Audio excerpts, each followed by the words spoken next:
ಕಲ್ಪಿಸಿ 1992 ಬಾಂಬೆ. ಒಬ್ಬ ಸಾಮಾನ್ಯ ಬ್ಯಾಂಕ್ ಕ್ಯಾಶಿಯರ್. ಅವನ ಸ್ಯಾಲರಿ 6,000 ರೂಪಾಯಿ ಮಾತ್ರ. ಅವನ ಹೆಸರು ಭಾಸ್ಕರ್ ಕುಮಾರ್. ಆದರೆ ಇವತ್ತು ಅವನ ಬ್ಯಾಂಕ್ ಅಕೌಂಟ್ನಲ್ಲಿ 100 ಕೋಟಿ ರೂಪಾಯಿ ಇದೆ. 100 ಕೋಟಿ ರೂಪಾಯಿ. ಒಬ್ಬ ಕ್ಯಾಶಿಯರ್ನ ಅಕೌಂಟ್ನಲ್ಲಿ 100 ಕೋಟಿ ರೂಪಾಯಿ. ಸಿಬಿಐ ಅಧಿಕಾರಿಗಳು ಅವನ ಮನೆ ಬಾಗಿಲಿಗೆ ಬಂದಿದ್ದಾರೆ. ಇಡೀ ಮಗದ ಬ್ಯಾಂಕ್ ನಡುಕ್ತಿದೆ. ರಿಸರ್ವ್ ಬ್ಯಾಂಕ್ ಆಫ್ ಇಂಡಿಯಾ ತನಿಖೆ ಶುರು ಮಾಡಿದೆ. ಸ್ಟಾಕ್ ಮಾರ್ಕೆಟ್ ಕ್ರ್ಯಾಶ್ ಆಗ್ತಿದೆ. ಆದರೆ ಭಾಸ್ಕರ್ ಅವನು ಕಾಮ್ ಆಗಿ ಕೂತಿದ್ದಾನೆ. ಯಾಕಂದ್ರೆ ಅವನಿಗೆ ಗೊತ್ತಿದೆ ಆ ಅಕೌಂಟ್ ಖಾಲಿ ಇದೆ ಅಂತ. ಹಣ ಎಲ್ಲೋ ಹೋಗ್ಬಿಟ್ಟಿದೆ ಅಮೇರಿಕಾಗೆ, ಅವನ್ ಫ್ಯಾಮಿಲಿ ಜೊತೆ. ಇದು ಹೇಗ್ ಸಾಧ್ಯ ಆಯಿತು? 6,000 ರೂಪಾಯಿ ಸ್ಯಾಲರಿನ ಒಬ್ಬ ಸಾಮಾನ್ಯ ಮನುಷ್ಯ 100 ಕೋಟಿ ರೂಪಾಯಿ ಹೇಗ್ ಹ್ಯಾಂಡಲ್ ಮಾಡ್ದ? ಮತ್ತು ಆ 100 ಕೋಟಿ ರೂಪಾಯಿ ಅನ್ನ ಹೇಗ್ ಅಮೆರಿಕಾಗೆ ತಿರುಗಿಸಿ ತಪ್ಪಿಸ್ಕೊಂಡ? ಇದರ ಹಿಂದೆ ಒಂದು ಮಹಾ ಬುದ್ಧಿ ಇದೆ, ಒಂದು ಮಹಾ ಸ್ಕ್ಯಾಮ್ ಇದೆ, ಮತ್ತು ನಿಮ್ಮ ಜೀವನ ಬದಲಿಸಬಲ್ಲ ಕೆಲವು ಮಹತ್ವದ ಮನಿ ಲೆಸನ್ಸ್ ಇವೆ. ಇವತ್ತು ಅದನ್ನು ನಾವು ಡಿಕೋಡ್ ಮಾಡ್ತೇವೆ. ನಮಸ್ಕಾರ ಗೆಳೆಯರೆ. 2024ರ ದಿವಾಲಿಗೆ ರಿಲೀಸ್ ಆದ ಒಂದು ಅದ್ಭುತ ತೆಲುಗು ಫಿಲ್ಮ್ ಇದೆ. ಅದೇ ಲಕ್ಕಿ ಭಾಸ್ಕರ್. ದಲ್ಕರ್ ಸಲ್ಮಾನ್ ನಡೆಸಿದ ಈ ಚಿತ್ರ ಮೊದಲ ದಿನದಿಂದ ಎಲ್ಲರ ಗಮನ ಸೆಳೆಯಿತು. ಯಾಕಂದ್ರೆ ಇದು ಬರೀ ಒಂದು ಮಾಮೂಲಿ ಹೀರೋ ಕಥೆ ಅಲ್ಲ. ಇದು 1992ರ ಬಾಂಬೆನಲ್ಲಿ ನಡೆದ ಇಂಡಿಯಾನ ಅತ್ಯಂತ ದೊಡ್ಡ ಫೈನಾನ್ಷಿಯಲ್ ಫ್ರಾಡ್ನ ಹರ್ಷದ್ ಮೆಹ್ತಾ ಸೆಕ್ಯೂರಿಟಿ ಸ್ಕ್ಯಾಮ್ನ ನೆರಳಿನಲ್ಲಿ ಹೆಣೆದ ಒಂದು ಮಿಡಲ್ ಕ್ಲಾಸ್ ಮನುಷ್ಯನ ಕತೆ. ಆ ಹರ್ಷದ್ ಮೆಹ್ತಾ ಚಿತ್ರದಲ್ಲಿ ಹರ್ಷ ಮೆಹ್ರಾ ಅಂತ ಹೇಳ್ತಾರೆ. ಆದ್ರೆ ಕಥೆ ಅದೇ. ಈ ಚಿತ್ರದಲ್ಲಿ ಭಾಸ್ಕರ್ ಕುಮಾರ್ ಅಂತ ಒಬ್ಬ ಬ್ಯಾಂಕ್ ಕ್ಯಾಶಿಯರ್ ಇದ್ದಾನೆ. ಮಗದ ಬ್ಯಾಂಕ್ ಕೊಲಾಬಾ. ಅಲ್ಲಿ ಅವನು ಕೆಲಸ ಮಾಡ್ತಾನೆ. 6,000 ರೂಪಾಯಿ ಸ್ಯಾಲರಿ, 36,000 ರೂಪಾಯಿ ಬ್ಯಾಂಕ್ ಲೋನ್, ಒಬ್ಬ ಹೆಂಡತಿ ಸುಮತಿ, ಒಬ್ಬ ಮಗ, ಸಣ್ಣ ಮನೆ, ದೊಡ್ಡ ಕನಸು. ಆದ್ರೆ ಪ್ರಮೋಷನ್ ಅದು ಬರ್ಲೇ ಇಲ್ಲ. ಅವನ ಸ್ಥಾನ ಬೇರೆ ಯಾರಿಗೋ ಹೋಯ್ತು. ಆ ಒಂದು ಡಿಸಪಾಯಿಂಟ್ಮೆಂಟ್ ಅವನನ್ನ ಎಲ್ಲಿಗೆ ಕರ್ಕೊಂಡು ಹೋಯ್ತು ಗೊತ್ತಾ? 100 ಕೋಟಿ ರೂಪಾಯಿಯ ಮಧ್ಯಕ್ಕೆ, ಮತ್ತು ಕೊನೆಗೆ ಅಮೆರಿಕಾಗೆ. ಇದು ಒಂದು ಸಾಧಾರಣ ಮನುಷ್ಯ ಅಸಾಧಾರಣ ತಂತ್ರ ಬಳಸಿ ವ್ಯವಸ್ಥೆಯನ್ನ ಹೇಗೆ ಬೀಟ್ ಮಾಡ್ದ ಅನ್ನೋ ಕತೆ. ಆದ್ರೆ ಇದರಲ್ಲಿ ನಿಮಗಾಗಿ 6 ಬಹಳ ಮಹತ್ವದ ಮನಿ ಮತ್ತು ಬಿಸ್ನೆಸ್ ಲೆಸನ್ಸ್ ಅಡಗಿ ಕೂತಿವೆ. ಒಂದೊಂದಾಗಿ ನೋಡೋಣ. ಆದ್ರೆ ಒಂದು ಎಚ್ಚರಿಕೆ, ಈ ವಿಡಿಯೋದಲ್ಲಿ ನಾವು ಚರ್ಚೆ ಮಾಡುವ ಕೆಲ ತಂತ್ರಗಳು ಇಲ್ಲೀಗಲ್. ಅವನ್ನ ಮಾಡಬೇಡಿ. ಆದ್ರೆ ಅವನ್ನ ಅರ್ಥ ಮಾಡ್ಕೊಳ್ಳಿ. ಯಾಕಂದ್ರೆ ಅವನ್ನ ಅರ್ಥ ಮಾಡಿಕೊಂಡ ವ್ಯಕ್ತಿ ಮಾತ್ರ ಅದರ ಬಲಿಯಾಗಲ್ಲ. ರೆಡಿಯಾ? ಭಾಸ್ಕರ್ ಒಬ್ಬ ಡೆಡಿಕೇಟೆಡ್ ಎಂಪ್ಲಾಯಿ. ಅವನು ಪ್ರತಿದಿನ ಸರಿಯಾಗಿ ಕೆಲಸ ಮಾಡ್ತಾನೆ. ಬ್ಯಾಂಕ್ನ ಪ್ರತಿ ರೂಲ್ ಫಾಲೋ ಮಾಡ್ತಾನೆ. 6,000 ರೂಪಾಯಿ ಸ್ಯಾಲರಿನಲ್ಲಿ ಮನೆ ನಡೆಸ್ತಾನೆ, ಲೋನ್ ತೀರಿಸ್ತಾನೆ. ಆದ್ರೆ ಒಂದು ದಿನ ಅವನಿಗೆ ಪ್ರಮೋಷನ್ ಸಿಗ್ತದೆ ಎಂಬ ಭರವಸೆ ಇತ್ತು. ಅತೀಶ್ ಕುಲಕರ್ಣಿ ಎಂಬ ಸೀನಿಯರ್ ಅವನ ಮೇಲಧಿಕಾರಿ ರಿಟೈರ್ ಆಗ್ತಾ ಇದ್ದ. ಆ ಸ್ಥಾನ ಭಾಸ್ಕರ್ಗೆ ಸಿಗ್ಬೇಕು ಅಂತ ಅವನು ನಿರೀಕ್ಷಿಸ್ತಿದ್ದ. ಆದ್ರೆ ಆಗ್ಲಿಲ್ಲ. ಆ ಸ್ಥಾನ ಬೇರೆ ಒಬ್ಬನಿಗೆ ಹೋಯಿತು. ಬಹುಶಃ ಕನೆಕ್ಷನ್ಸ್ನಿಂದ, ಬಹುಶಃ ಬ್ರೈಬರಿಯಿಂದ. ಕಾರಣ ಏನೇ ಇರಲಿ, ಭಾಸ್ಕರ್ಗೆ ಸಿಗಲಿಲ್ಲ. ಆ ಒಂದು ಕ್ಷಣ ಅವನ ಮನಸ್ಸು ಬದಲಾಯಿತು. ಆ ಕ್ಷಣ ಒಂದು ಅಪ್ಪಟ ಆಂಗರ್ ಹುಟ್ಕೊಂಡಿತು, ಮತ್ತು ಆ ಆಂಗರ್ ಅವನನ್ನ ಮೊದಲ ತಪ್ಪಿನ ಕಡೆ ತಳ್ಳಿತು. ಅದೇ ಸಮಯಕ್ಕೆ ಆಂಥನಿ ಅಂತ ಒಬ್ಬ ಇಲ್ಲೀಗಲ್ ಎಲೆಕ್ಟ್ರಾನಿಕ್ಸ್ ಸ್ಮಗ್ಲರ್ ಬಂದ. ಇವನು ಕಸ್ಟಮ್ಸ್ ಅಧಿಕಾರಿಗಳಿಗೆ ಬ್ರೈಬ್ ಕೊಡ್ಲಿಕ್ಕಾಗಿ 50,000 ರೂಪಾಯಿ ಬೇಕಿತ್ತು. ಸ್ವಲ್ಪ ದಿನ ಆ ಹಣ ಬ್ಯಾಂಕ್ ವಾಲ್ಟ್ನಲ್ಲಿ ಇಟ್ಕೊಂಡು ಲಾಭ ಬಂದ ಮೇಲೆ ತಿರ್ಸ್ತೇನೆ ಅಂತ ಕೇಳ್ದ. ನಾರ್ಮಲಿ ಯಾವ ಬ್ಯಾಂಕ್ ಕ್ಯಾಶಿಯರ್ ಇದಕ್ಕೆ ಒಪ್ಪಲ್ಲ. ಆದ್ರೆ ಭಾಸ್ಕರ್ ಒಪ್ಪಿದ. ಯಾಕಂದ್ರೆ ಅವನ ಮನಸ್ಸಿನಲ್ಲಿ ಒಂದೇ ಒಂದು ವಿಚಾರ ಇತ್ತು. ಈ ಬ್ಯಾಂಕ್ ನನಗೆ ತಕ್ಷ ಕೊಡ್ಲಿಲ್ಲ, ನಾನ್ ಯಾಕೆ ಇದಕ್ಕಾಗಿ ಆನೆಸ್ಟ್ ಆಗಿರ್ಬೇಕು? ಆ 50,000 ರೂಪಾಯಿ ವಾಲ್ಟ್ನಿಂದ ತೆಗೆದ, ಆಂಥನಿಗೆ ಕೊಟ್ಟ. ಕೆಲ ದಿನದ ನಂತರ ಆಂಥನಿ ಲಾಭ ಗಳಿಸಿ 2.5 ಲಕ್ಷ ರೂಪಾಯಿ ತಂದ. ಭಾಸ್ಕರ್ಗೆ 50,000 ರೂಪಾಯಿ ಕೊಟ್ಟ. ವಾಲ್ಟ್ಗೆ ತಿರ್ಸಿ 50,000 ರೂಪಾಯಿ ತನ್ನ ಕಿಸೆಗೆ. ಮೊದಲ ಬಾರಿ 50,000 ರೂಪಾಯಿ ಒಂದೇ ಕ್ಷಣದಲ್ಲಿ ಬಂತು. 6,000 ರೂಪಾಯಿ ಸ್ಯಾಲರಿ ಮನುಷ್ಯನ ಕಣ್ಣು ತೆರೆದವು. ಮನೆ ಖರ್ಚು ಮಾಡಬೇಕಾದ್ರೆ ಒಂದು ಕೆಲಸ ಮಾಡಿ. ಪ್ರತಿ ತಿಂಗಳ ಮೊದಲ 1 ಗಂಟೆ ಕೂತು ತಿಂಗಳ ಇನ್ಕಮ್ ಮತ್ತು ಎಕ್ಸ್ಪೆನ್ಸಸ್ ಬರೀರಿ. ಕ್ಯಾಶ್ ಯಾವಾಗ ಬರ್ತದೆ, ಯಾವಾಗ ಹೋಗ್ತದೆ ಅಂತ ಟ್ರ್ಯಾಕ್ ಮಾಡಿ. ಇದನ್ನ ಕ್ಯಾಶ್ ಫ್ಲೋ ಸ್ಟೇಟ್ಮೆಂಟ್ ಅಂತ ಹೇಳ್ತಾರೆ. ಇಲ್ಲಿ ಯಾವ ತಿಂಗಳ ಯಾವ ವೀಕ್ನಲ್ಲಿ ಕ್ಯಾಶ್ ಟೈಟ್ ಆಗ್ತದೆ ಅಂತ ತಿಳಿದ್ರೆ ಮೊದಲೇ ತಯಾರಾಗಬಹುದು. ಇದು ಮಾಡದೇ ಇದ್ದ ಜನ ಯಾವಾಗ್ಲಾಗ್ಲೂ ಕ್ರೈಸಿಸ್ನಲ್ಲಿರ್ತಾರೆ. ಆದ್ರೆ ಭಾಸ್ಕರ್ ಇಲ್ಲಿ ನಿಲ್ಲಲಿಲ್ಲ. 50,000 ಸಿಕ್ಕ ಮೇಲೆ ಅವನ ಮನಸ್ಸು ಇನ್ನೂ ದೊಡ್ಡದಾಯಿತು. ಮುಂದೆ ಏನಾಯ್ತು ಗೊತ್ತಾ? ಇದನ್ನ ಕೇಳಿದ್ರೆ ನಿಮ್ಮ ತಲೆ ಸ್ವಲ್ಪ ಸುತ್ತದೆ. 50,000 ಸಿಕ್ಕ ಮೇಲೆ ಭಾಸ್ಕರ್ಗೆ ಗೊತ್ತಾಯ್ತು ಈ ಹಣ ಗಳಿಸೋ ರೀತಿ ಈಸಿ ಅಂತ. ಮತ್ತೆ ಆಂಥನಿ ಬಂದ. ಈ ಸಾರಿ ಇನ್ನೂ ದೊಡ್ಡ ಡೀಲ್, ಇಲೆಕ್ಟ್ರಾನಿಕ್ಸ್ ಆಮದು ಮತ್ತು ಕೊನೆಗೆ 3 ಫಾರಿನ್ ಕಾರ್ಸ್ನ ಸ್ಮಗ್ಲಿಂಗ್. ಒಂದು 10 ಲಕ್ಷ ರೂಪಾಯಿ ಡೀಲ್. ಆ ಹಣ ಬ್ಯಾಂಕ್ ವಾಲ್ಟ್ನಿಂದ ತಗೊಂಡು ಆಂಥನಿಗೆ ಕೊಡ್ದ. ಅವನು ಕಸ್ಟಮ್ಸ್ ಬ್ರೈಬ್ ಮಾಡ್ದ, ಕಾರ್ಸ್ ಇಂಪೋರ್ಟ್ ಆದ, ಮಾರಿ 2.5 ಲಕ್ಷ ರೂಪಾಯಿ ಪ್ರಾಫಿಟ್ ಬಂತು. ಬಂದ ಹಣ ವಾಲ್ಟ್ಗೆ ತೆರೆಸ್ಕೊಂಡ, ತನ್ನ ಪಾಲು ತಗೊಂಡ. ಇದು ಕೆಲ ತಿಂಗಳ ನಡೆಯಿತು. ಭಾಸ್ಕರ್ ಲೋನ್ ತೀರಿಸ್ತ, ಮನೆ ಸ್ಥಿತಿ ಸುಧಾರಿಸ್ತು, ಮಗಮ ಖುಷಿಯಾದ. ಹೆಂಡತಿ ಸುಮತಿ ಮುಖದ ಮೇಲೆ ಸ್ಮೈಲ್ ಬಂತು. ಆದ್ರೆ ಒಂದು ಸಮಸ್ಯೆ ಬಂತು. ಒಮ್ಮೆ 3 ಫಾರಿನ್ ಕಾರ್ಸ್ನ ಸಾಗಿಸ್ಬೇಕಾಗಿ ಬಂತು. ಚೆಕ್ ಪಾಯಿಂಟ್ನಲ್ಲಿ ಸಿಕ್ಕಿ ಹಾಕೊಳ್ಬೋದಿತ್ತು. ಆಗ ಅವ್ರು ಏನ್ ಮಾಡಿದ್ರು ಗೊತ್ತಾ?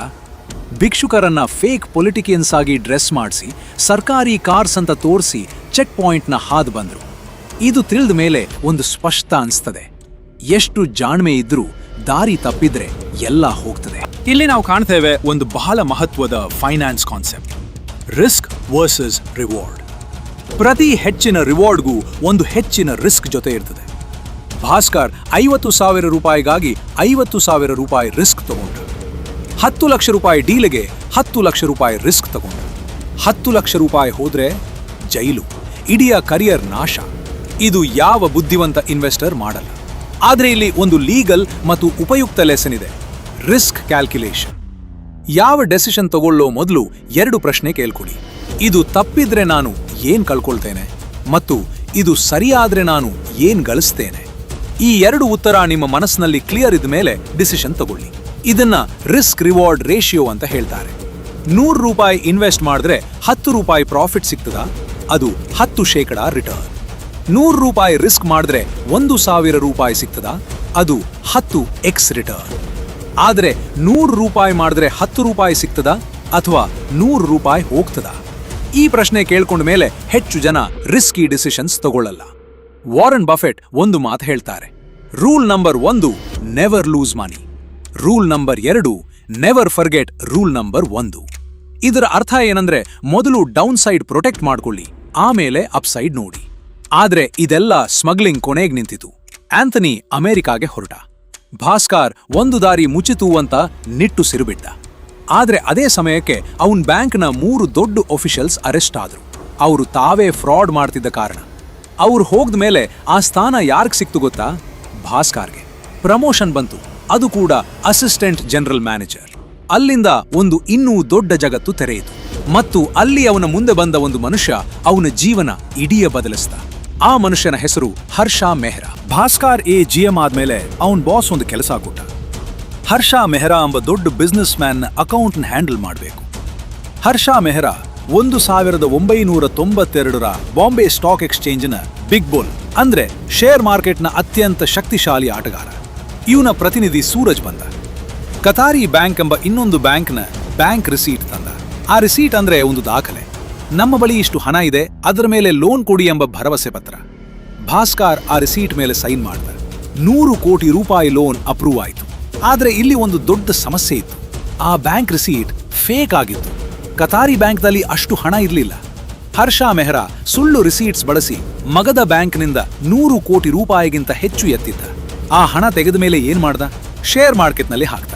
ಶೇರ್ ಪ್ರೈಸ್ ಏರಿಸ್ದ, ಮಾರ್ಕೆಟ್ನ ಮನಿಪುಲೇಟ್ ಮಾಡ್ದ. ಅದು ಇಡೀ ಹರ್ಷದ್ ಮೆಹ್ತಾ ಸ್ಕ್ಯಾಮ್ನ ಕೋರ್ ಟೆಕ್ನಿಕ್. ಗೆಳೆಯರೆ, ಇವತ್ತು ಕೂಡ ಶೇರ್ ಮಾರ್ಕೆಟ್ನಲ್ಲಿ ಈ ರೀತಿ ಚಿಕ್ಕ ಪ್ರಮಾಣದ ಮ್ಯಾನಿಪುಲೇಷನ್ ನಡೀತದೆ. ಪೆನಿ ಸ್ಟಾಕ್ಸ್ ಎಂದು ಕರೆಯಲ್ಪಡುವ ಅಗ್ಗದ ಶೇರ್ಸ್ ಅನ್ನ ಇದ್ದಕ್ಕಿದ್ದಂತೆ ಪ್ರಮೋಟ್ ಮಾಡ್ತಾರೆ, ಜನ ಕೊಳ್ಳ್ತಾರೆ, ಪ್ರೈಸ್ ಏರ್ತದೆ. ಆಮೇಲೆ ಮೊದಲಿನ ಜನ ಸೆಲ್ ಮಾಡ್ಬಿಡ್ತಾರೆ, ಪ್ರೈಸ್ ಕುಸೀತದೆ. ಇದನ್ನ ಪಂಪ್ ಅಂಡ್ ಡಂಪ್ ಅಂತ ಹೇಳ್ತಾರೆ. ನೀವು ಸ್ಟಾಕ್ಸ್ ಕೊಳ್ಳೋ ಮೊದಲು ಒಂದು ರೂಲ್ ಫಾಲೋ ಮಾಡಿ. ಯಾವ ಕಂಪನಿದ ಶೇರ್ ಕೊಳ್ತಿದ್ದೀರೋ ಅದರ ಬಿಸ್ನೆಸ್ ಅರ್ಥ ಆಗ್ಬೇಕು. ಅದು ಏನ್ ಮಾಡ್ತದೆ, ಹೇಗೆ ದುಡ್ಡು ಮಾಡ್ತದೆ, ಇದು ಅರ್ಥ ಆಗದ ಕಡೆ ಇನ್ವೆಸ್ಟ್ ಮಾಡಬೇಡಿ. ಇದೊಂದೇ ರೂಲ್ ನಿಮ್ಮನ್ನ 1000 ಸ್ಕ್ಯಾಮ್ಗಳಿಂದ ಕಾಪಾಡ್ತದೆ. ಮತ್ತು ಕೇಳಿ, ಯಾರಾದ್ರೂ ಇದ್ರಲ್ಲಿ 30 ದಿನದಲ್ಲಿ 3 ಪಟ್ಟು ರಿಟರ್ನ್ ಸಿಗ್ತದೆ ಅಂದ್ರೆ ಓಡಿ ಹೋಗಿ, ಅದು ಸ್ಕ್ಯಾಮ್. ಆದ್ರೆ ತಡೀರಿ, ಭಾಸ್ಕರ್ ಈ 100 ಕೋಟಿ ರೂಪಾಯಿ ಸ್ಕ್ಯಾಮ್ನ ಮಧ್ಯ ಸಿಲುಕಿಕೊಂಡ ಮೇಲೆ ಅವನ ಮನೆಯಲ್ಲಿ ಏನಾಯ್ತು? ಹಣ ಹೇಗೆ ಅವನ ಮನಸ್ಸನ್ನ ಬದಲಿಸ್ತು? ಅದು ಕೇಳಿದ್ರೆ ನಿಮ್ಮ ಕಣ್ಣು ತೆರೀತದೆ. ಭಾಸ್ಕರ್ ಹರ್ಷ ಮೆಹರಾನ್ ಡೀಲ್ಸ್ ಹ್ಯಾಂಡಲ್ ಮಾಡ್ತಿದ್ದ ಸಮಯದಲ್ಲಿ ಅವನ ಜೀವನ ರಾತ್ರಿ ಬದಲಾಯಿತು. ಮೊದಲು 6,000 ರೂಪಾಯಿ ಸ್ಯಾಲರಿ ಇದ್ದ ಮನುಷ್ಯ ಈಗ ಕ್ರೋರ್ಸ್ನಲ್ಲಿ ಡೀಲ್ ಮಾಡ್ತಿದ್ದ. ಹೊಸ ಮನೆ ಬಂತು, ಮಗನ ಲೈಫ್ ಸ್ಟೈಲ್ ಬದಲಾಯಿತು, ಬೇರೆ ಬೇರೆ ಐಷಾರಾಮಿ ಖರ್ಚುಗಳು ಶುರುವಾದರು. ಹೆಂಡತಿ ಸುಮತಿ ಸಂತೋಷ ಆದರು, ಮನೆ ತುಂಬಿ ಹೋಯಿತು. ಆದ್ರೆ ಒಂದು ಬದಲಾವಣೆ ಕೂಡ ಶುರುವಾಯಿತು. ಬಹಳ ಸಟಲ್ ಆದ, ಬಹಳ ಅಪಾಯಕಾರಿಯಾದ ಬದಲಾವಣೆ. ಭಾಸ್ಕರ್ ಅಹಂಕಾರ ಬೆಳೆಸ್ಕೊಂಡ. ಅವನು ತಣ್ಣಗಾದ. ಮನೆಯ ಜನರ ಜೊತೆ ಮಾತು ಕಡಿಮೆ ಆಯಿತು. ಸುಮತಿಗೆ ಅವನು ಯಾರಾದ ಅಂತ ಅರ್ಥ ಆಗ್ಲಿಲ್ಲ. ಕಡೆಗೆ ಸುಮತಿ ಒಂದು ದೊಡ್ಡ ಕೆಲಸ ಮಾಡಿದಳು. ಅವನ್ ಇಲ್ಲೀಗಲ್ ಬಿಸ್ನೆಸ್ ಅನ್ನ ಡಿಸ್ಟ್ರಾಯ್ ಮಾಡಿಬಿಟ್ಲು. ಆ ಕ್ಷಣ ಭಾಸ್ಕರ್ ಮನಸ್ಸೊರಿತೆ, ಹಣ ಬಂತು, ಆದ್ರೆ ನಾನು ಹೋಗ್ಬಿಟ್ಟೆ. ಇದನ್ನ ಬಿಹೇವಿಯರಲ್ ಫೈನಾನ್ಸ್ನಲ್ಲಿ ಸಡನ್ ವೆಲ್ತ್ ಸಿಂಡ್ರೋಮ್ ಅಂತ ಹೇಳ್ತಾರೆ.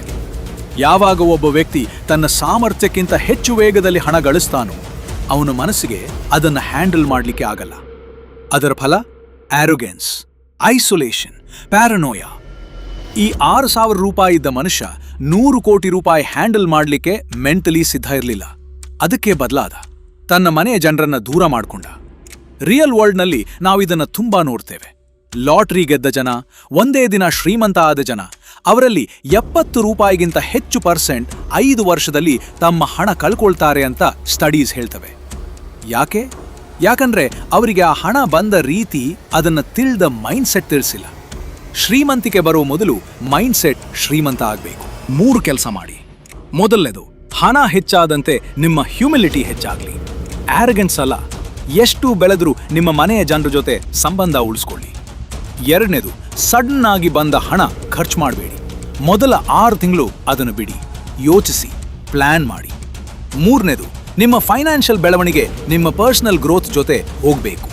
2ರಲ್ಲಿ 1 ಹಿಂದೆ ಉಳಿದ್ರೆ 2 ಕಳ್ತೀರಿ. ಬಹಳ ಶ್ರೀಮಂತ ಜನ ತಮ್ಮ ಹಣ ಕಳ್ಕೊಂಡ ಕಾರಣ ಬಿಸ್ನೆಸ್ ಅಲ್ಲ, ಪರ್ಸನಾಲಿಟಿ. ಅದನ್ನು ಮರಿಬೇಡಿ. ಆದ್ರೆ ಇಲ್ಲಿ ಕತೆ ಇನ್ನೂ ಮುಗ್ದಿಲ್ಲ. ಭಾಸ್ಕರ್ನ ತಂದೆ ಒಂದು ದಿನ ಅವನ ಮನೆಗೆ ಬಂದ. ಮಗನ ಜೊತೆ ಮಾತಾಡ್ದ. ಆ ಒಂದು ಸೀನ್ನಲ್ಲಿ 1 ರೂಪಾಯಿ ಸ್ಯಾಲರಿ ಇಲ್ಲದ ಒಬ್ಬ ತಂದೆ 100 ಕೋಟಿ ರೂಪಾಯಿಯ ಮಗನಿಗೆ ಒಂದು ಲೆಸನ್ ಕೊಟ್ಟ. ಅದು ಇಡೀ ಚಿತ್ರದ ಅತ್ಯಂತ ಮಹತ್ವದ ಮಾತು. ಕೇಳ್ತೀರಾ? ಭಾಸ್ಕರ್ನ ತಂದೆ ಪ್ರಹ್ಲಾದ್ ಕುಮಾರ್ ಒಬ್ಬ ಚಾರ್ಟರ್ಡ್ ಅಕೌಂಟೆಂಟ್ ಆಗಿದ್ದ. ತನ್ನ ಜೀವನದಲ್ಲಿ ಒಮ್ಮೆ ಅವನ ಗೆಳೆಯರು ಅವನ ಹಣತ ಲಪಟಾಯಿಸಿ ಬಿಸ್ನೆಸ್ ಮಾಡಿದ್ದ ಮಾತಿನ ಮೇಲೆ ಮೋಸ ಮಾಡಿದ್ರು. ಆ ನೋವಿನಲ್ಲಿ ಮಗನನ್ನ ಬೆಳೆಸಿದ್ದ. ಮಗ 100 ಕೋಟಿ ರೂಪಾಯಿಯ ಜಗತ್ತಿನಲ್ಲಿ ಇದ್ದಾನೆ ಅಂತ ತಂದೆಗೆ ಗೊತ್ತಿತ್ತು. ಆ ದಿನ ಮಗನ ಮನೆಗೆ ಬಂದ, ಮಾತಾಡ್ದ, ಒಂದು ಮಾತು ಹೇಳ್ದ. ಮಗನೇ, ನಿನ್ನ ತಂದೆ ಒಳ್ಳೆ ಮನಸ್ಸು ಇದ್ದ ಜನರ ಕೈನಲ್ಲಿ ಮೋಸ ಹೋದ. ಆದ್ರೆ ನೀನು ತಪ್ಪಾದ ದಾರಿ ಆರಿಸ್ಕೊಳ್ತಿದ್ದೀಯ. 2 ಒಂದೇ. ಹಣ ಬಂತು ಅಂದ್ರೆ ಎಲ್ಲ ಒಳ್ಳೆಯದಾಯ್ತು ಅಂತ ಅಲ್ಲ, ಹಣ ಹೇಗೆ ಬಂತು ಅದು ಮುಖ್ಯ. ಆ ಮಾತು ಭಾಸ್ಕರ್ನ ಒಳಗಿನ ಮನಸ್ಸನ್ನ ಮೊಟ್ಟ ಮೊದಲ ಬಾರಿ ಅಲ್ಲಾಡಿಸಿತು. ತಂದೆ ಹೇಳಿದ ಮಾತು ಒಂದು ಫೈನಾನ್ಸ್ನ ಬಹಳ ಮಹತ್ವದ ಪ್ರಿನ್ಸಿಪಲ್ ಅನ್ನ ಸ್ಪರ್ಶಿಸುತ್ತದೆ. ಸಸ್ಟೈನಬಿಲಿಟಿ. ಯಾವ ಹಣ ಸಂಪಾದನೆ ದೀರ್ಘಕಾಲ ಉಳಿತದೆ ಗೊತ್ತಾ? ಯಾವ ಹಣ ನ್ಯಾಯದ ದಾರಿಯಲ್ಲಿ ಬರ್ತದೋ ಅದು. ಹರ್ಷದ್ ಮೇಹ್ತಾ 5,000 ಕೋಟಿ ರೂಪಾಯಿ ಮಾಡ್ದ. ಆದ್ರೆ ಅವನಿಗೆ 27 ಕ್ರಿಮಿನಲ್ ಕೇಸಸ್ ದಾಖಲಾಯಿತು. ಕಡೆಗೆ ಜೈಲಿನಲ್ಲೇ ಮರಣ ಹೊಂದ. ಭಾಸ್ಕರ್ನ ತಂದೆ ತನ್ನ ಜೀವನದಲ್ಲಿ ಮೋಸ ಹೋದ ನೋವಿನಿಂದ ಈ ಪಾಠ ಕಲ್ತಿದ್ದ. ಮಗನ ಮೂಲಕ ಹೊರಹಾಕ್ದ. ಇಲ್ಲಿ ಒಂದು ಬಹಳ ಮಹತ್ವದ ಕಾನ್ಸೆಪ್ಟ್ ಇದೆ. ಗ್ರೀಡ್ ಅಂದ್ರೆ ಏನು? ಗ್ರೀಡ್ ಅಂದ್ರೆ ಎಷ್ಟಿದ್ರೂ ಸಾಲ ಅಂತ ಅನ್ನಿಸುವ ಮನಸ್ಥಿತಿ. ಮೋರ್ದೆನ್ ಹೌಸಲ್ ಅವರ ಸೈಕಾಲಜಿ ಆಫ್ ಮನಿ ಪುಸ್ತಕದಲ್ಲಿ ಒಂದು ಮಾತಿದೆ. The biggest financial risk is not knowing when enough is enough. ಅಂದ್ರೆ ಎಷ್ಟು ಸಾಕು ಅಂತ ತಿಳಿದ ವ್ಯಕ್ತಿ ಮಾತ್ರ ಫೈನಾನ್ಸ್ನಲ್ಲಿ ನಿಜ ಶ್ರೀಮಂತ. ಭಾಸ್ಕರ್ 50,000 ರೂಪಾಯಿ ಸಿಕ್ಕ ಮೇಲೆ 10 ಲಕ್ಷ ರೂಪಾಯಿಗೆ ಹೋದ. 10 ಲಕ್ಷ ರೂಪಾಯಿ ಸಿಕ್ಕ ಮೇಲೆ 100 ಕೋಟಿ ರೂಪಾಯಿಗೆ ಹೋದ. 100 ಕೋಟಿ ರೂಪಾಯಿ ಸಿಕ್ಕ ಮೇಲೆ ಇನ್ನೂ ಬೇಕು. ಈ ಇನ್ನೂ ಬೇಕು ಅನ್ನೋ ಮನಸ್ಥಿತಿ ಅತ್ಯಂತ ದೊಡ್ಡ ಫೈನಾನ್ಷಿಯಲ್ ಎನಿಮಿ. ಒಂದು ಸಣ್ಣ ಎಕ್ಸರ್ಸೈಸ್ ಮಾಡಿ. ಒಂದು ಕಾಗದ ತಕೊಂಡು ಬರೀರಿ. ನನ್ನ ಜೀವನ ಸಂತೋಷ ಆಗ್ಲಿಕ್ಕೆ ಏನು ಬೇಕು? ಮನೆ, ಮಕ್ಕಳ, ಎಜುಕೇಶನ್, ಹೆಲ್ತ್, ಒಂದು ವೆಕೇಶನ್. ಇಷ್ಟು ಇದ್ರೆ ಸಾಕ? ಅದಕ್ಕೆ ಎಷ್ಟು ಹಣ ಬೇಕು? ಅದನ್ನು ಗಳಿಸು, ಗೋಲ್ ಸೆಟ್ ಮಾಡಿ. ಅದನ್ನ ಮೀರಿ ಗ್ರೀಡ್ಗಾಗಿ ರಿಸ್ಕ್ ತಗೊಳ್ಬೇಡಿ. ಇದನ್ನ ಕಂಟೆಂಟ್ಮೆಂಟ್ ಬೇಸ್ಡ್ ಫೈನಾನ್ಷಿಯಲ್ ಪ್ಲಾನಿಂಗ್ ಅಂತ ಹೇಳ್ತಾರೆ. ಇದು ನಿಮ್ಮ ಮನಸ್ಸಿನ ಶಾಂತಿ ಉಳಿಸ್ತದೆ ಮತ್ತು ನಿಮ್ಮ ವೆಲ್ತ್ ಕೂಡ. ಆದ್ರೆ ಇದೆಲ್ಲ ಮಾಡಿ ಕಡೆಗೆ ಭಾಸ್ಕರ್ನ ಬಲೆ ಬಿದ್ದ ಮೇಲೆ ಅವನೇನ್ ಮಾಡ್ದ? CBI ಬಂದ, ಚೇರ್ಮ್ಯಾನ್ ಬಂದ, 100 ಕೋಟಿ ರೂಪಾಯಿಯ ಹೊರೆ ತಲೆ ಮೇಲ್ಬಿತ್ತು. ಆ ಕ್ಷಣ ಭಾಸ್ಕರ್ ಒಂದು ಮಾಸ್ಟರ್ ಮೂವ್ ಮಾಡ್ದ. ಅದು ಕೇಳಿದ್ರೆ ನಿಮ್ಮ ಬಾಯಿ ಬಿದ್ದೇ ಬಿಡ್ತದೆ. ಕಡೆಗೆ ಮಗಧ ಬ್ಯಾಂಕ್ ಚೇರ್ಮನ್ ರಾಜ್ಬೀರ್ ಲೋಖಂಡೆ ಮತ್ತು ಎಜಿಎಂ ವಿನೋದ್ ಇಬ್ಬರಿಗೂ ತಿಳಿದು ಹೋಯಿತು ಆಡಿಟ್ ಬರ್ತಿದೆ ಅಂತ. ರಿಸರ್ವ್ ಬ್ಯಾಂಕ್ ಆಫ್ ಇಂಡಿಯಾ ತನಿಖೆ ಶುರು ಮಾಡಲಿಕ್ಕಿದೆ. ಹರ್ಷ ಮೆಹ್ರಾ 100 ಕೋಟಿ ರೂಪಾಯಿ ಫೇಕ್ ರಿಸೀಟ್ಸ್ ಮೇಲೆ ತೆಗೆದ ಹಣ ಬೆಳಕಿಗೆ ಬರ್ತದೆ. ಆ ಪರಿಸ್ಥಿತಿಯಲ್ಲಿ ಚೇರ್ಮನ್ ಮತ್ತು ವಿನೋದ್ ಭಾಸ್ಕರನ್ನ ಸ್ಕೇಪ್ ಗೋಟ್ ಮಾಡಲಿಕ್ಕೆ ಪ್ಲಾನ್ ಮಾಡಿದ್ರು. 100 ಕೋಟಿ ರೂಪಾಯನ್ನ ಭಾಸ್ಕರ್ನ ಬ್ಯಾಂಕ್ ಅಕೌಂಟ್ನಲ್ಲಿ ಹಾಕಿದ್ರು. ಸಿಬಿಐ ಬಂತು. ಭಾಸ್ಕರ್ನ ಅಕೌಂಟ್ನಲ್ಲಿ 100 ಕೋಟಿ ರೂಪಾಯಿ ಇದೆ, ಅವನೇ ಮಾಡಿದ ಅಂತ ತೋರಿಸ್ಲಿಕ್ಕೆ ಪ್ಲಾನ್ ಮಾಡಿದ್ರು. ಭಾಸ್ಕರನ್ನ ಅರೆಸ್ಟ್ ಮಾಡಲಿಕ್ಕೆ ಬಂದ ಸಿಬಿಐ ಅಧಿಕಾರಿ ಕೂಡ ಹರ್ಷ ಮೆಹ್ರಾನ ಕೈನಲ್ಲಿ ಇದ್ದ. ಎಲ್ಲ ಟ್ರ್ಯಾಪ್, ಎಲ್ಲ ಕಡೆ ಗೋಡೆ, ಭಾಸ್ಕರ್ ಏಲೋ. ಆದ್ರೆ ಆ ಗೋಡೆ ನಡುವೆ ಭಾಸ್ಕರ್ ಏನ್ ಮಾಡ್ದ ಗೊತ್ತಾ? ಒಂದೊಂದಾಗಿ ಆಲೋಚಿಸ್ದ. ಕ್ವಯಟ್ಲಿ ತನ್ನ ಬ್ಯಾಂಕ್ ಅಕೌಂಟ್ ಮುಚ್ಚಿಬಿಟ್ಟ. 100 ಕೋಟಿ ರೂಪಾಯಿ ಅಕೌಂಟ್ನಲ್ಲಿ ಇಲ್ಲ. ಆಡಿಟಕ್ಕೆ ಮೊದಲೇ ಆ 100 ಕೋಟಿ ರೂಪಾಯನ್ನ ಅಮೆರಿಕಾನ ಮಾರ್ಕೆಟ್ನಲ್ಲಿ ಇನ್ವೆಸ್ಟ್ ಮಾಡ್ದ ಆಂಥೋನಿನ ಸಂಪರ್ಕದ ಮೂಲಕ. ಮನೆ ಮಾರ್ದ, ಹೋಟೆಲ್ ಕೊಂಡ ಅಮೆರಿಕಾದಲ್ಲಿ. ಇನ್ವೆಸ್ಟ್ಮೆಂಟ್ ವೀಸಾಗೆ ಅದು ಅರ್ಹತೆ ಕೊಟ್ಟು ಫ್ಯಾಮಿಲಿ ಕರ್ಕೊಂಡು ಹೋದ. RBIಗೆ ಕಂಪ್ಲೇಂಟ್ ಮಾಡ್ದ ತನ್ನ ಬ್ಯಾಂಕ್ದಲ್ಲಿ ಫ್ರಾಡ್ ನಡೀತಿದೆ ಅಂತ. ಚೇರ್ಮನ್ ಮತ್ತು ವಿನೋದ್ನ ಬಾಯಿ ಕಟ್ಟಿತು.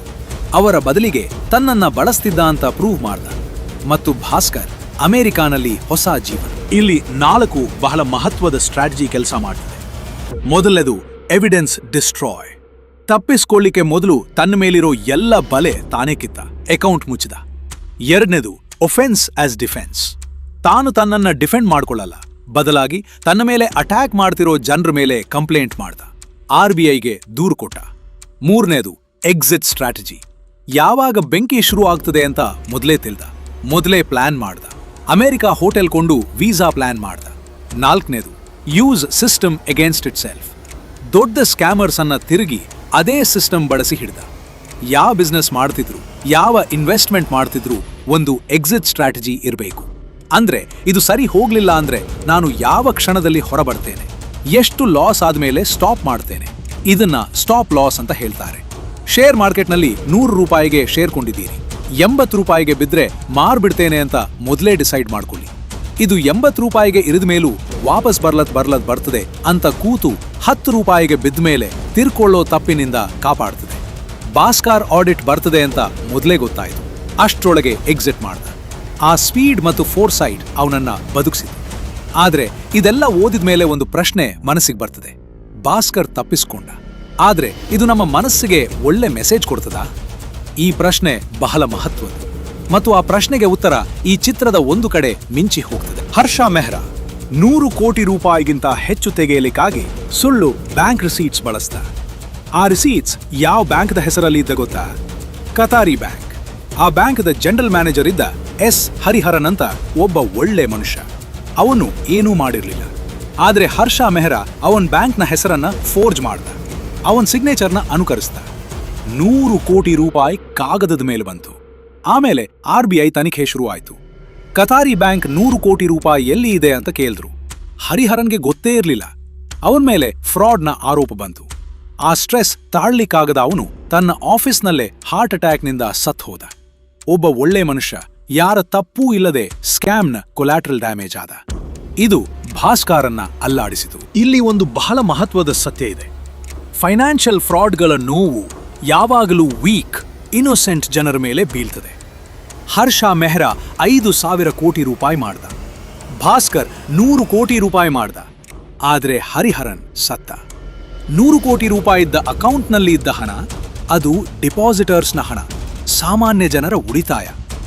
1992ರ ಹರ್ಷದ್ ಮೇಹ್ತಾ ಸ್ಕ್ಯಾಮ್ನಲ್ಲಿ ಇಂಡಿಯಾದ ಲಕ್ಷಾಂತರ ಜನ ತಮ್ಮ ಜೀವನ ಇಡೀ ಉಳಿಸಿದ ಹಣ ಕಳ್ಕೊಂಡ್ರು. ಶೇರ್ ಮಾರ್ಕೆಟ್ 4,000 ರೂಪಾಯಿಯಿಂದ 2,000 ರೂಪಾಯಿಗೆ ಕೂಡ ಬಿತ್ತು. ಇದು ಒಬ್ಬ ಮನುಷ್ಯನ ಗ್ರೀಡ್ನ ಸಿಸ್ಟಮ್ ವೈಡ್ ಪರಿಣಾಮ. ಇದಕ್ಕೆ ಫೈನಾನ್ಷಿಯಲ್ ಕಂಟೇಜನ್ ಅಂತ ಹೇಳ್ತಾರೆ. ಒಂದು ಸ್ಕ್ಯಾಮ್ ಇಡೀ ಇಕಾನಮಿನ ಅಲ್ಲಾಡಿಸ್ತದೆ. 2008ರ ಅಮೆರಿಕಾನ ಸಬ್ ಪ್ರೈಮ್ ಕ್ರೈಸಿಸ್ ನೋಡಿ. ಒಂದು ಮಾರ್ಗೇಜ್ ಫ್ರಾಡ್ ಇಡೀ ವರ್ಲ್ಡ್ದ ಇಕಾನಮಿಯನ್ನ ಕ್ರ್ಯಾಶ್ ಮಾಡಿತು. ಇಂಡಿಯಾನಲ್ಲಿ IL ಮತ್ತು FS scam, PMC bank scam, ಒಂದು ಬ್ಯಾಂಕ್ನ ಫ್ರಾಡ್ 1,000 ಜನರ ಸೇವಿಂಗ್ಸ್ ನಾಶ ಮಾಡಿತು. ಇದಕ್ಕೆ ಬ್ಯಾಂಕಿಂಗ್ ರೂಲ್ಸ್ ಮತ್ತು RBI ರೆಗ್ಯುಲೇಷನ್ಸ್ ಇರ್ತದೆ. ಅದನ್ನ ಫಾಲೋ ಮಾಡುವ ಕ್ಷಣ ಸಮಾಜ್ ಸೇಫ್ ಆಗ್ತದೆ. ನಿಮ್ಮ ಜೀವನದಲ್ಲಿ ಯಾವಾಗಲೂ ಒಂದು ಪ್ರಶ್ನೆ ಕೇಳ್ಕೊಳ್ಳಿ, ನಾನು ಈ ಡೀಲ್ನಲ್ಲಿ ಗಳಿಸ್ತೇನೆ, ಆದರೆ ಇನ್ಯಾರ ಹಾಳ ಮಾಡ್ತಿದ್ದೇನೆ? ಇದಕ್ಕೆ ಉತ್ತರ ಇಲ್ಲ ಅಂದ್ರೆ ಮುಂದೆ ಹೋಗಿ, ಉತ್ತರ ಇದ್ರೆ ನಿಲ್ಲಿ. ಯಾರ ನಷ್ಟದ ಮೇಲೆ ನಮ್ಮ ಲಾಭ ಬರ್ತದೋ ಅದು ಅಲ್ಪಕಾಲ, ಯಾರ ಒಳ್ಳೆಯದಕ್ಕೆ ನಾವು ಕಾರಣ ಆಗ್ತೇವೋ ಅದು ದೀರ್ಘಕಾಲ. ಇದೇ ನಿಜ ವೆಲ್ತ್. ಆದ್ರೆ ಈ ಇಡೀ ಚಿತ್ರ ನೋಡಿ ಕಡೆಗೆ ಒಂದು ಗ್ರ್ಯಾಂಡ್ ಲೆಸನ್ ಅನ್ನ ಗಮನಿಸಿದ್ರೆ ಅದು ಭಾಸ್ಕರ್ನ ಇಡೀ ಯಾತ್ರೆ ನಮಗೆ ಕೊಡುವ ಮಹತ್ವದ ಮೆಸೇಜ್ ಏನಿದೆ? ಗೆಳೆಯರೆ, ಲಕ್ಕಿ ಭಾಸ್ಕರ್ ಚಿತ್ರದ ಶೀರ್ಷಿಕೆಯ ಒಂದು ಮಹತ್ವವಿದೆ. ಲಕ್ಕಿ ಅಂದ್ರೆ ಏನು? ಅದೃಷ್ಟ. ಆದ್ರೆ ಈ ಚಿತ್ರ ಹೇಳ್ತದೆ, ಲಕ್ಕನ್ನ ಯಾರು ತಯಾರು ಮಾಡ್ಕೊಳ್ತಾರೋ ಅವರಿಗೆ ಮಾತ್ರ ಸಿಗ್ತದೆ. ಭಾಸ್ಕರ್ಗೆ ಲಕ್ ಬಂತು, ಅದೇ ತಂದೆ ಹಣ ಕಳ್ಕೊಂಡ, ಪ್ರಮೋಷನ್ ಸಿಗ್ಲಿಲ್ಲ. ಈ ಒತ್ತಡ ಅವನನ್ನ ಹೊಸ ದಾರಿಗೆ ತಳ್ಳಿತು. ಆಂಥೋನಿ ಎಂಬ ಒಬ್ಬ ಸ್ಮಗ್ಲರ್ ಬಂದು ಅವನ ಮೂಲಕ ಹಣ ಬಂತು. ಪ್ರಮೋಷನ್ ಸಿಗ್ಲಿಲ್ಲ ಅಂತ ಬೇರೆ ಯಾರಾದ್ರೂ ಇದ್ದಿದ್ರೆ ಅಳ್ತಿದ್ರು. ಭಾಸ್ಕರ್ ಆಪರ್ಚುನಿಟಿ ಕಂಡ, ಆದ್ರೆ ಆ ಆಪರ್ಚುನಿಟಿ ತಪ್ಪಾದ ದಾರಿಯಲ್ಲಿ ಇದ್ದ. ಅದಕ್ಕೆ ಬೆಲೆ ತೆತ್ಕ, ಕಡೆಗೆ ತಪ್ಪಿಸ್ಕೊಂಡ. ಆದ್ರೆ ನ್ಯಾಯ ಸಿಗ್ತಾ? ಸಿಸ್ಟಮ್ಗೆ, ಹರಿಹರನ್ಗೆ? ಅದು ಅನುಮಾನ. ಇಲ್ಲಿ ಒಂದು ಮಹತ್ವದ ವ್ಯತ್ಯಾಸ ಇದೆ, ಲಕ್ ವರ್ಸಸ್ ಪ್ರಿಪರೇಷನ್. ಒಬ್ಬ ಅತ್ಯಂತ ಯಶಸ್ವಿ ಇನ್ವೆಸ್ಟರ್ ಒಮ್ಮೆ ಹೇಳ್ದ, luck is what happens when preparation meets opportunity. ಅಂದ್ರೆ ಸಿದ್ಧತೆ ಮತ್ತು ಅವಕಾಶ ಎರಡೂ ಒಟ್ಟಿಗೆ ಸಿಕ್ಕ ತಕ್ಷಣ ಲಕ್ ಹುಟ್ಟುತ್ತದೆ. ಭಾಸ್ಕರ್ಗೆ ಸಿದ್ಧತೆ ಇತ್ತು, ಬ್ಯಾಂಕ್ದ ಒಳಗಿನ ಜ್ಞಾನ, ನಂಬರ್ಸ್ ಅರ್ಥ ಮಾಡ್ಕೊಳ್ಳೋ ಶಕ್ತಿ, ಅವಕಾಶ ಬಂತು. ಆದ್ರೆ ಅದನ್ನ ಇಲ್ಲೀಗಲ್ ದಾರಿಯಲ್ಲಿ ಇದ್ದ. ಅದೇ ಶಕ್ತಿಯನ್ನ ಲೀಗಲ್ ದಾರಿಯಲ್ಲಿ ಬಳಸಿದ್ದರೆ ಅವನು ಬಹಳ ದೊಡ್ಡ CFO ಅಥವಾ ಫೈನಾನ್ಷಿಯಲ್ ಅಡ್ವೈಸರ್ ಆಗ್ತಿದ್ದ.